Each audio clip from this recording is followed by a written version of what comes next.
자, 오늘은 잠언 19장 3절에서 6절 말씀으로 인생의 바른 길을 걷는 지혜, 그것이 어떤 것인지 한번 살펴보도록 하겠습니다. 3절 말씀 같이 한번 다시 읽어보죠. 사람이 미련함으로 자기 길을 굽게 하고 마음으로 여호와를 원망하느니라. 아멘. 이 말씀은 자기 길을 굽게 한다는 것은 자신의 선택과 행동으로 자신의 삶에 해로운 결과가 주어졌다 하는 그런 뜻입니다. 왜 사람들은 자기 길을 굽게 하는 선택과 행동을 하는 걸까? 3절에 보니까 사람이 미련함으로라는 표현을 쓰고 있습니다. 미련하기 때문입니다. 자, 여기서 미련하다는 것은 옳고 그름을 분별할 능력이 부족하다는 겁니다. 그래서 진리의 말씀이고 우리를 행복하게 해주는 하나님의 말씀과 뜻을 무시하고 그렇게 외면하는 그런 선택과 결정을 내리게 되는 겁니다. 사람이 미련하기 때문에 이런 결과가 나옵니다. 하나님의 말씀과 하나님의 뜻은 성도들이 순종하면 행복에 이르게 해 주는 것입니다. 그런데 미련한 사람들은 이런 하나님의 말씀과 이런 하나님의 뜻을 무시합니다. 자기 생각을 따르는 게 행복하고 자기 판단을 따르는 것이 옳은 일이고 세상 가치관을 따르는 게 그게 좋은 결과를 가져다 준다고 믿고 그 가치관을 쫓아 살아갑니다. 하나님의 말씀과 뜻보다는 그렇게 행동하는 게 내게 유익하다고 생각하는 거죠. 미련하기 때문입니다. 이런 삶의 결과가 자기 길을 굽게 한다라고 말씀하고 있습니다. 하나님의 뜻과 말씀을 무시하고 자기 뜻대로 자기 감정대로 선택을 하고 행동함으로 인해서 그의 삶에 힘든 결과가 주어집니다. 그리고 이렇게 힘든 결과로 인하여서 미련한 사람은 어떤 반응을 하느냐? 오늘 3절을 보니까 하나님을 원망한다. 자, 원망하다라고 번역했습니다는 원어 성경을 보면 분노한다. 하나님께 화를 냅니다. 하나님을 향하여 분노한다는 거죠. 미련해서 자기가 선택을 하고 자기가 결정하고 그래서 주어진 결과인데 또 미련하기 때문에 그게 내가 잘못해서 이렇게 되었다고 생각하지 않고 하나님께 불평하고 원망하고 분노합니다. 어찌 하나님 이러실 수 있습니까? 그렇게 말이죠. 아담의 후손인 사람은 원래 미련합니다. 왜 그러냐? 죄인이기 때문에 그렇습니다. 그래서 하나님의 말씀과 하나님의 뜻에 순종하기보다는 자기가 하고 싶은 대로 행동을 합니다. 그리고 이러한 선택과 행동의 결과로 어려움을 겪게 되면 하나님을 원망하든지 다른 사람을 탓하든지 합니다. 자, 이런 행동의 양상은 주인에게서 너무나 쉽게 볼 수 있는 것입니다. 예수님을 믿음으로 구원함을 받은 성도라 할지라도 깨어있지 않으면 미련하게 행동을 합니다. 그래서 우리가 구원받은 우리들의 삶을 보면은 이 잠언 19장 3절에 나와 있는 이 미련한 자의 모습들이 우리에게 나타나고 있는 겁니다. 왜 성도임에도 불구하고 깨어있지 않으면 미련한 자의 행동을 하게 될까? 아직 우리의 구원이 완성되지 못했기 때문입니다. 그래서 깨어있지 않으면 성도임에도 불구하고 하나님의 말씀과 뜻을 따르기보다는 자기 생각, 자기 판단, 자기 감정, 또 심지어 세상 가치관을 따라 행동하게 되는 겁니다. 성도임에도 불구하고. 그리고 이런 선택과 행동의 결과로 힘든 결과가 주어지면 하나님을 원망하고 하나님께 분노하게 됩니다. 사랑하는 성도 여러분, 이 시간 한번 자기 자신을 한번 점검해 보십시다. 하나님의 말씀과 뜻보다는 내 생각, 내 계산, 내 감정, 내 판단을 따르고 있지는 아니한가? 하나님의 말씀보다는 세상 가치관이 더 옳아 보여서 세상 가치관을 따르고 있지는 아니한가 한번 점검해 보십시오. 이렇게 행동함으로 인해서 힘들고 어려움을 겪게 되면, 하나님께서 주신 풍성한 은혜와 복을 누리지 못하게 되면 예수님을 믿는 나에게 어찌 이런 어려움을 주십니까? 하고 하나님을 원망하고 있지는 아니한가 한번 돌아보십시다. 성도가 깨어 있지 않으면 하나님의 말씀과 뜻을 따르기보다는 자기 생각, 자기 판단, 자기 계산, 자기 감정, 세상 가치관을 따르게 된다는 것 명심하시기 바랍니다. 그리고 이런 선택과 행동의 결과로 힘든 일이 생기면 내 잘못인지 모르고 깨어있지 못한 성도는 하나님을 원망하게 됩니다. 그러니 사랑하는 성도 여러분, 깨어있는 성도의 삶을 사시기를 주님의 이름으로 축복합니다. 기도와 말씀으로 깨어있기 바랍니다. 항상 깨어있어야 해요.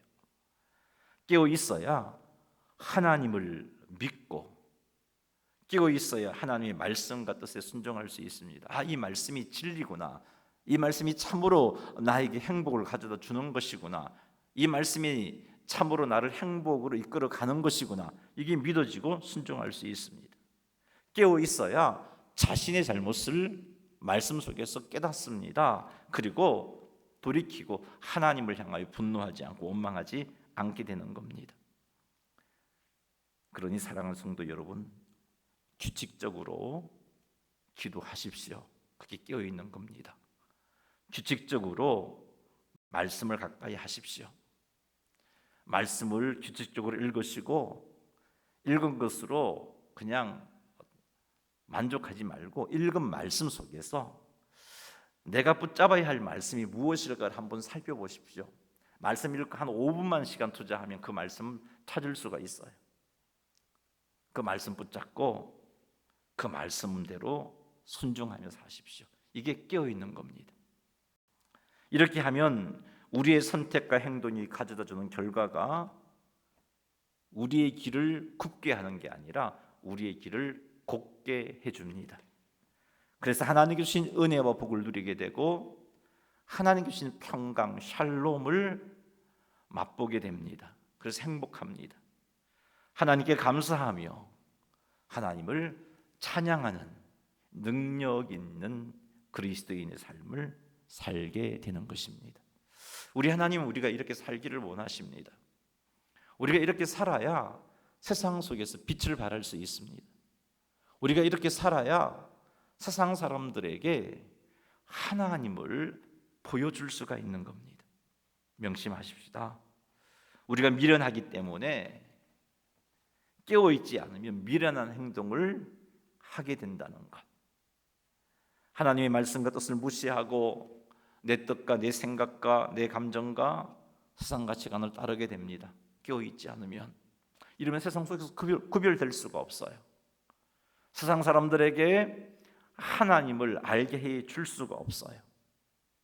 그러니 항상 깨어 있어서 하나님의 말씀과 뜻을 따라 선택하고 행동하시는 성도님들이 다 되시기를 주님의 이름으로 축원합니다.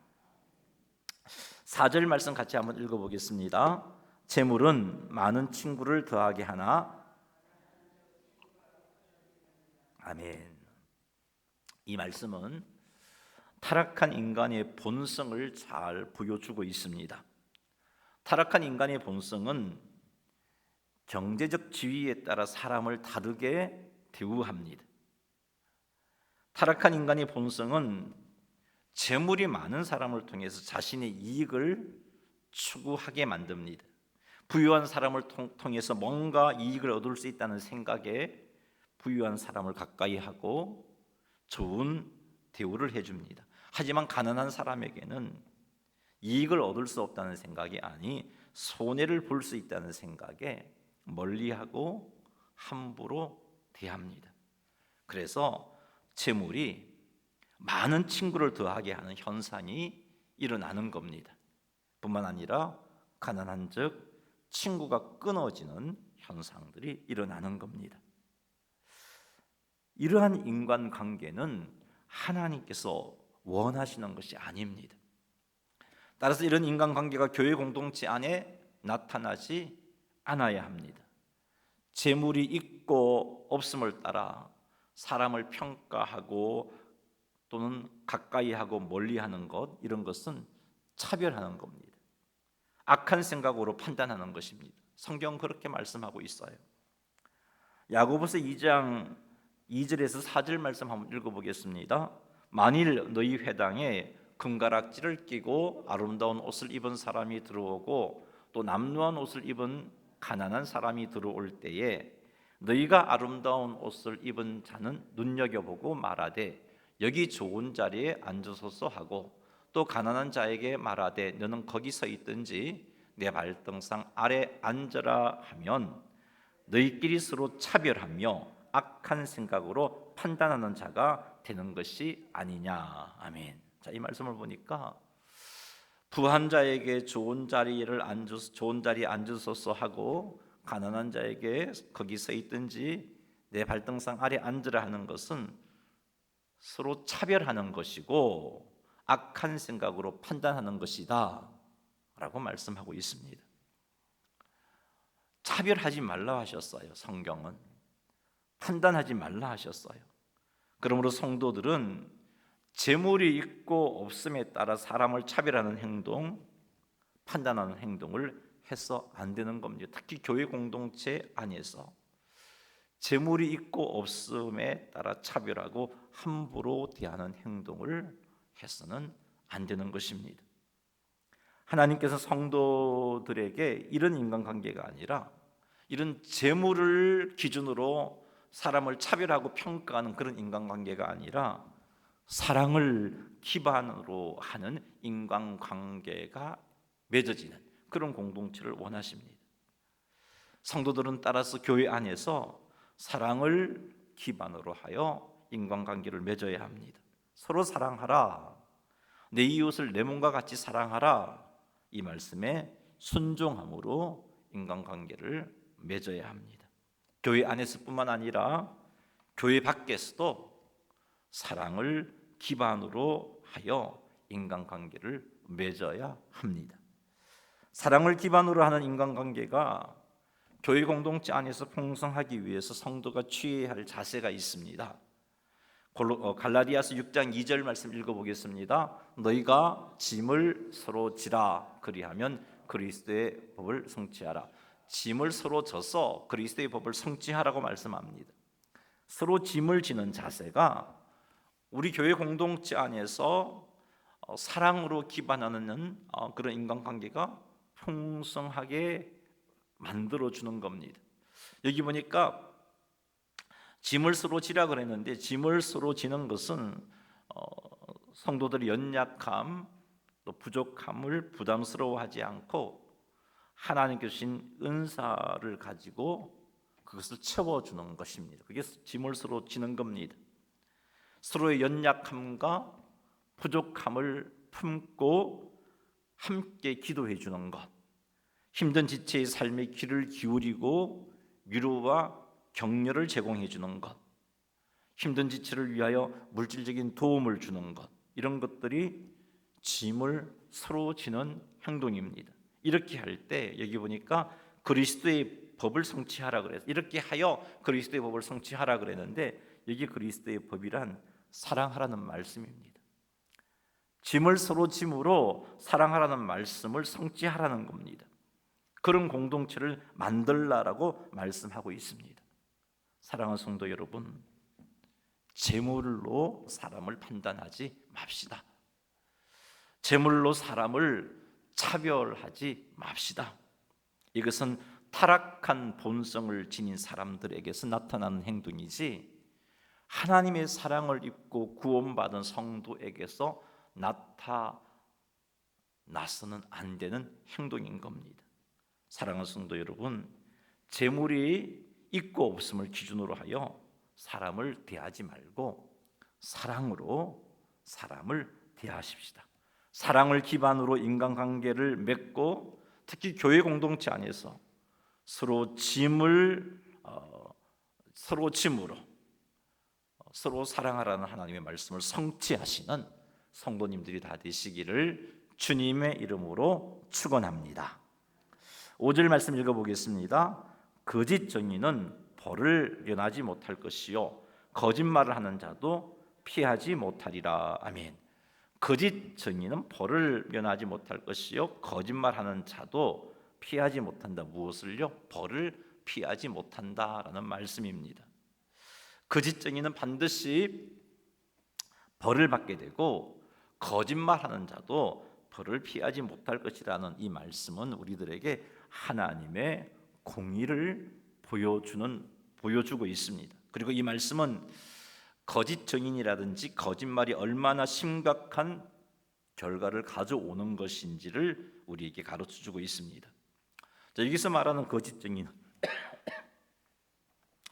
법정이나 혹은 다른 공식적인 자리에서 허위 정언을 하는 사람을 가리킵니다. 거짓 증인입니다. 이런 행동은 아무 죄 없는 사람에게 큰 피해를 끼치는 행동입니다.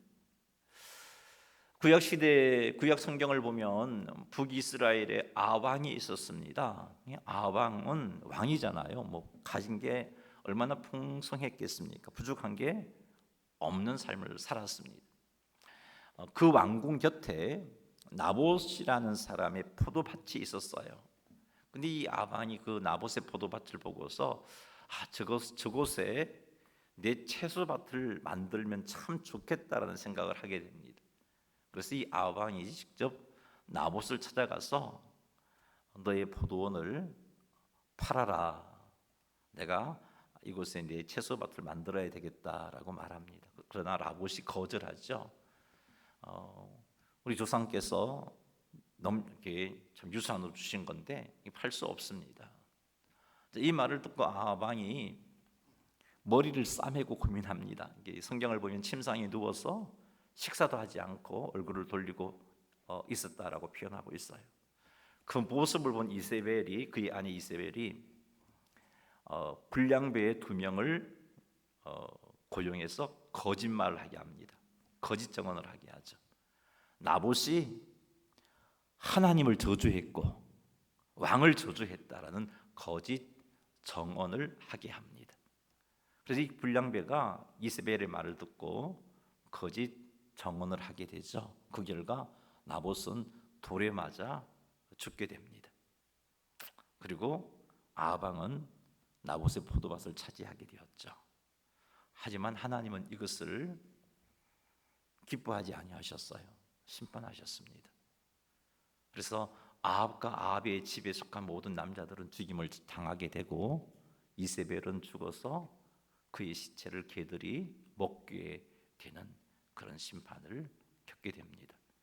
물론 불량배에 대한 언급은 성경에 기록하지 않고 있는데 그들도 하나님의 심판을 받았을 것입니다.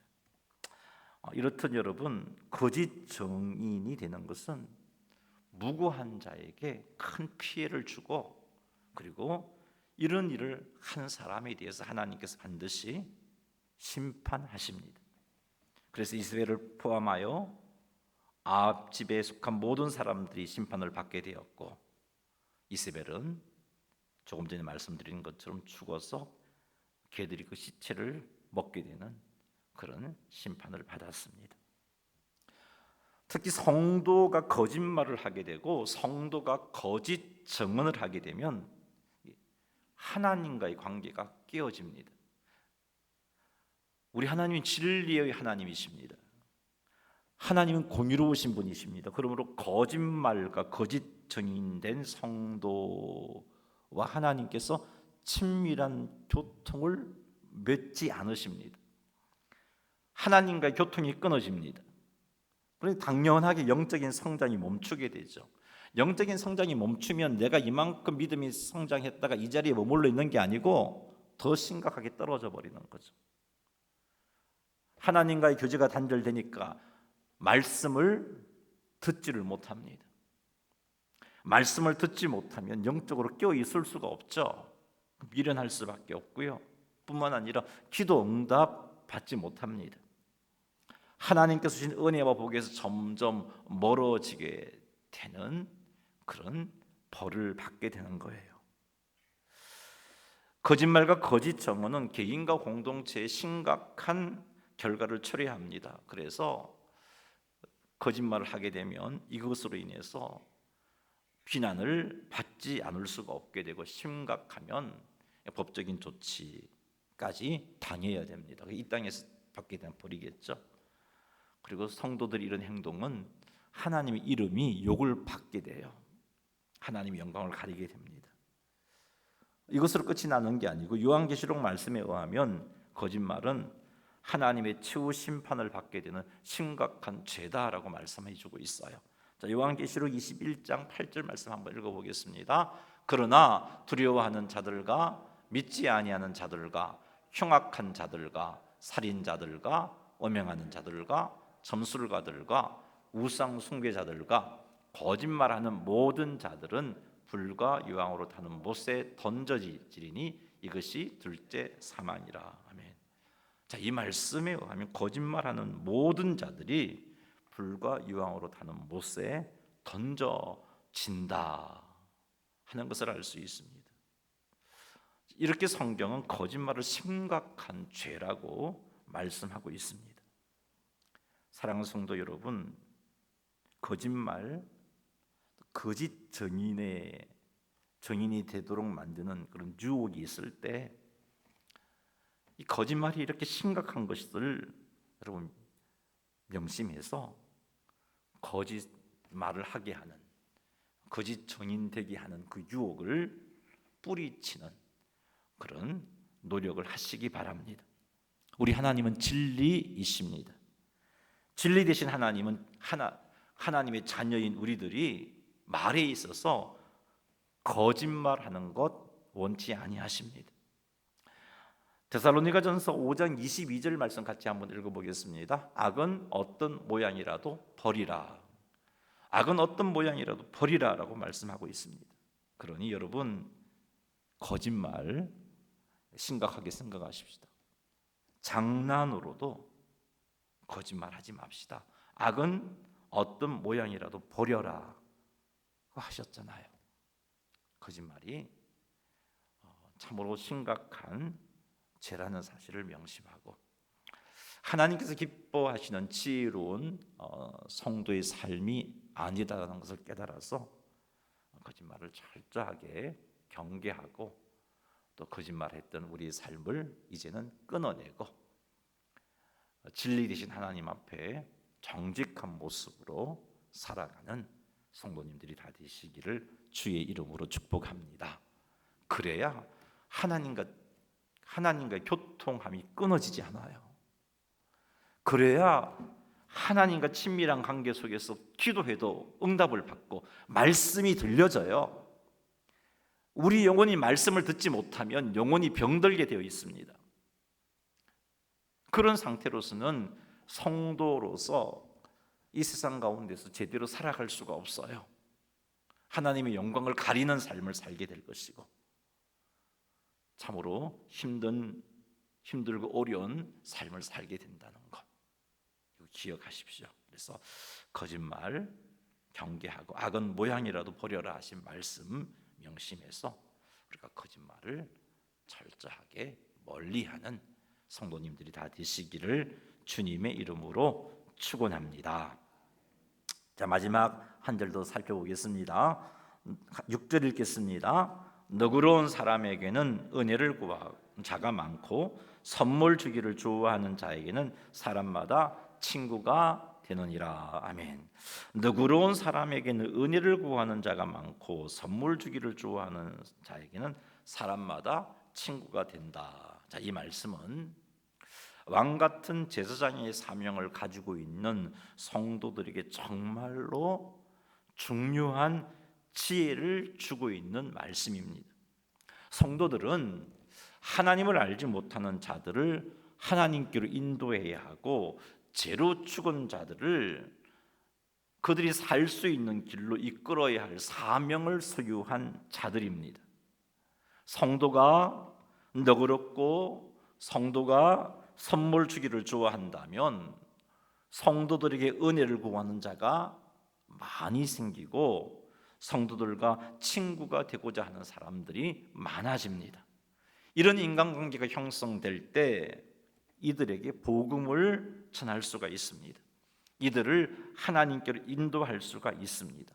그러므로 성도들은 너그러운 사람이 되어야 합니다. 선물을 나누어 주기를 좋아하는 사람이 되어야 합니다. 너그러운 사람, 선물을 나누어 주기를 좋아하는 사람, 이것은 단순히 물질적인 것을 나누는 것 이상의 의미를 가집니다. 너그러운 사람, 선물을 나누어 주기를 좋아하는 사람은 다른 사람의 필요를 섬세하게 인식하고 그 필요를 채워주기 위해서 자신을 내어줄 준비가 되어 있는 사람이 너그러운 사람입니다. 이런 사람은 물질뿐만이 아니라 시간도, 관심도, 사랑도, 용서도 아낌없이 주는 사람입니다. 이것이 너그러운 사람입니다. 이런 사람에게 많은 사람들이 은혜를 구하고 많은 사람들이 이런 사람의 친구가 되고자 한다라고 말씀합니다. 그러므로 우리는 너그러운 사람이 되어야 돼요. 자, 그런데 성도가 너그러운 사람이 되려면 어떻게 해야 하는가? 첫째는 성령 충만함을 유지해서 그 성령 충만함으로 우리의 육체의 욕심을 다스릴 수 있어야 돼요. 그때 우리가 너그러운 사람이 되어집니다. 육체의 욕심이 우리를 주장하게 되면 우리는 결코 너그러운 사람이 될 수가 없습니다. 성령 충만함으로 우리의 육체의 욕심을 다스릴 때 우리는 너그러운 사람이 되어서 다른 사람들을 섬길 수가 있고, 그래서 그들에게 다가가서 복음을 전할 수 있는 자가 되어지는 겁니다.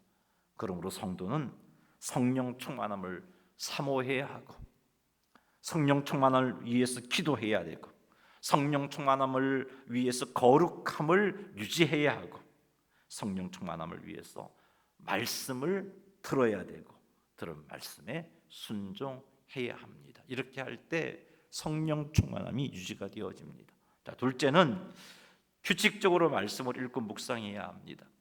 우리가 말씀을 읽고 묵상하게 되면 하나님을 알게 됩니다. 하나님을 알게 되면 나를 향한 하나님의 놀라운 사랑을 잊지 않게 되고, 이 사랑이 나로 하여금 지속적으로 너그러운 사람의 삶을 살 수 있게 해줍니다. 그리고 하나님을 알게 되면 하나님을 닮아갑니다. 그래서 너그러운 사람의 삶을 살 수가 있는 겁니다. 그러니 여러분, 말씀을 많이 접하십시오. 말씀을 읽고 하나님을 많이 알아가기를 힘쓰십시오. 그래서 너그러운 사람이 되시기를 바랍니다. 세 번째는 기도를 통해서 우리의 뜻을 하나님의 뜻에 맞출 때 우리는 너그러운 사람이 되어집니다. 여러분, 때때로 우리가 본질적으로 너그러운 사람이 아니에요. 우리는 하나님의 은혜가 아니면은 우리의 본성이 죄 짓기 좋아하는 그런 사람입니다.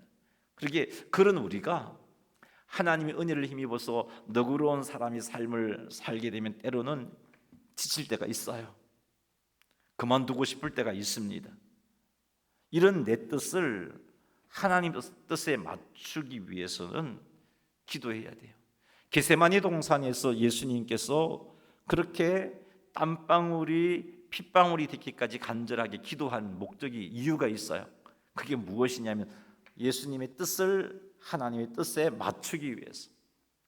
예수님은 십자가의 그 죽음, 특별히 그 죄인이 되어서 십자가에서 죽으심으로 하나님께 버림받으시는 이것을 너무 힘들게 생각하셨어요. 하나님께 버림받는 것. 그래서 십자가에 달려 죽으실 때 그런 절규하셨잖아요. 나의 하나님, 나의 하나님, 어찌하여 나를 버리셨나이까. 한 번도 하나님과 단절된 적이 없으신 예수님께서 십자가의 그 죽음을 통해서 하나님으로부터 버림받아야 되는 이것이 너무나 힘들어서 마음이 괴로워 죽을 지경이었어요. 그래서 우리 예수님은 겟세마니 동산에서 그렇게 기도한 겁니다. 왜요? 예수님의 뜻을 관철시키기 위해서가 아니라 예수님의 뜻을 하나님의 뜻에 맞추시기 위해서, 그런 간절한 기도로 예수님은 십자가의 죽음의 길을 완성할 수 있었던 겁니다. 이처럼 우리도 너그러운 자가 되기 위해서 우리의 뜻을 하나님 뜻에 맞추기 위하여서 무릎을 꿇어야 되는 겁니다. 때때로 지칠 때, 때때로 그만두고 싶을 때, 그때 하나님께 나아가 기도해야 하는 거죠.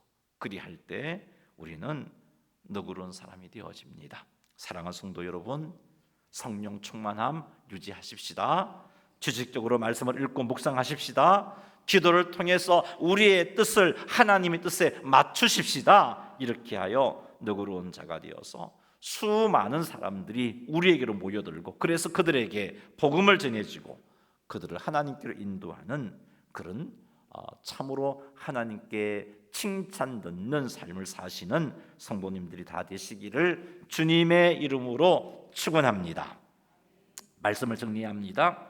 우리는 깨어있지 않으면 미련한 자의 행동을 하게 됩니다. 그리하여 하나님의 성도임에도 불구하고 하나님의 뜻을, 하나님의 말씀을 무시하고 내 뜻대로 행동하게 되고, 그 결과 어려움을 당하게 되고, 그리고는 하나님을 원망하게 됩니다. 그러니 깨어있기 위해서 규칙적으로 기도하고 매일 하나님의 말씀을 가까이 하시고 말씀을 읽으시고, 그리고 읽은 것으로 만족하지 말고 그 읽은 말씀 속에서 내가 오늘 하루 붙잡아야 할 말씀이 무엇인지 한번 5분만 투자해서 살펴보셔서 그 말씀을 붙잡으시고, 그리고 그 말씀에 순종하며 사시기 바랍니다. 이렇게 하여 하나님의 말씀과 뜻을 따라 선택하고 행동하는 성도님들이 다 되시기를 주의 이름으로 축원합니다. 그리고 여러분, 재물로 사람을 판단하지 마십시다. 재물로 사람을 차별하지 마십시다. 이건 타락한 본성을 지닌 사람에게서 나타나는 행동이라는 것 기억하십시오. 우리는 재물이 있고 없음을 기준으로 하여 사람을 대해서 안 됩니다. 우리는 사랑으로 사람을 대해야 할 자들입니다.